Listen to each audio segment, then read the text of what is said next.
Assalamualaikum warahmatullahi wabarakatuh. Perkenalkan, nama saya Aziz Budiman dengan NIM 444 522 0004. Di sini saya akan menjelaskan terkait konsep bisnis di bidang jasa transportasi dengan nama bisnis Budi Logi Solution. Konsep bisnis. Perusahaan ini merupakan sebuah perusahaan transportasi dan jasa di bidang maritim yang berfokus pada penyediaan transportasi yang lancar dan layanan untuk perdagangan internasional. Perusahaan ini bertujuan untuk memanfaatkan teknologi mutakhir seperti kecerdasan buatan dan blockchain untuk meningkatkan efisiensi dan keandalan transportasi laut. Selanjutnya, komponen pengeluaran. Perusahaan ini menyediakan berbagai layanan. Yang pertama ada transportasi kontainer. Perusahaan ini akan menyediakan layanan transportasi kontainer dari titik A ke titik B di seluruh dunia. Lalu yang kedua adalah pelayanan kapal. Perusahaan ini juga menawarkan layanan untuk membantu perusahaan pelayaran dalam menemukan rute dan pengangkutan yang terbaik untuk kapal-kapal mereka. Lalu selanjutnya ada manajemen kru. Perusahaan ini juga akan mengolah perekrutan, pelatihan, dan penempatan profesional maritim termasuk kapten kapal, insinyur, dan anggota kru. Lalu selanjutnya manajemen rantai pasokan. Perusahaan ini juga menyediakan layanan untuk memastikan kelancaran fungsi rantai pasokan di sektor maritim. Yang terakhir ada kepabean. Perusahaan ini juga membantu mendapatkan izin yang diperlukan bagi kapal untuk masuk dan keluar dari berbagai pelabuhan. Selanjutnya ada potensi pendapatan. Untuk yang pertama, potensi pendapatan dari transportasi kontainer. Nantinya perusahaan ini menghasilkan pendapatan dari biaya transportasi yang dibebankan kepada klien untuk pengiriman kontainer. Yang kedua ada pelayanan kapal. Perusahaan juga mendapatkan biaya dari klien yang mencari bantuan untuk menemukan rute dan pengangkutan yang sesuai untuk kapal mereka. Lalu untuk potensi pendapatan, yang pertama ada manajemen kru.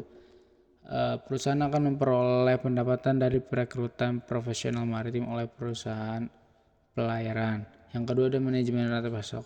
Perusahaan juga menghasilkan pendapatan dengan menawarkan layanan kepada perusahaan pelayaran dan pemasoknya.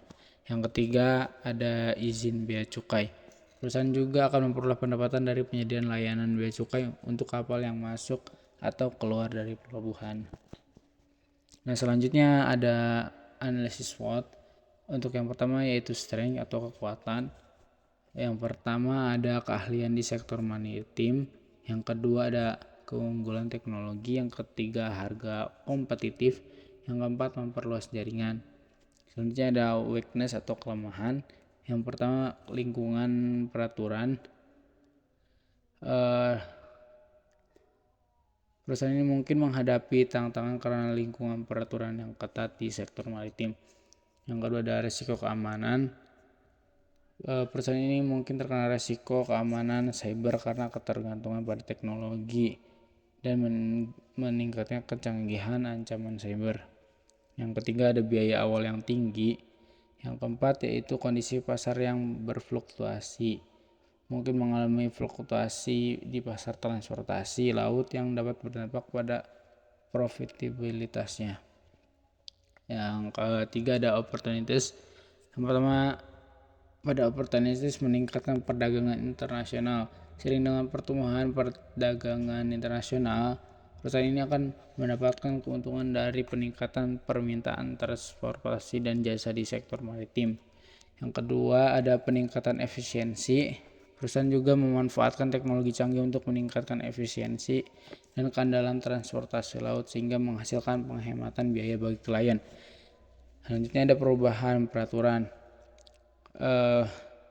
Perusahaan mengadaptasi model bisnisnya untuk memenuhi perubahan persyaratan peraturan yang berpotensi dengan mengarah peluang pertumbuhan. Lalu ada merger dan akuisisi. Perusahaan juga akan menjejaki kemitraan atau akuisisi strategis untuk meningkatkan penawaran layanan dan kehadiran pasarnya. Lalu yang terakhir adalah threat atau ancaman. Untuk ancaman pertama yaitu dampak perubahan iklim. Mungkin terkena dampak atau resiko terkait perubahan iklim seperti peningkatan aktivitas badai yang dapat memengaruhi transportasi laut. Yang kedua, infrastruktur yang tidak memadai. Perusahaan juga mungkin menghadapi tantangan karena infrastruktur yang tidak memadai di wilayah tertentu, seperti fasilitas pelabuhan yang tidak memadai atau transportasi yang tidak memadai.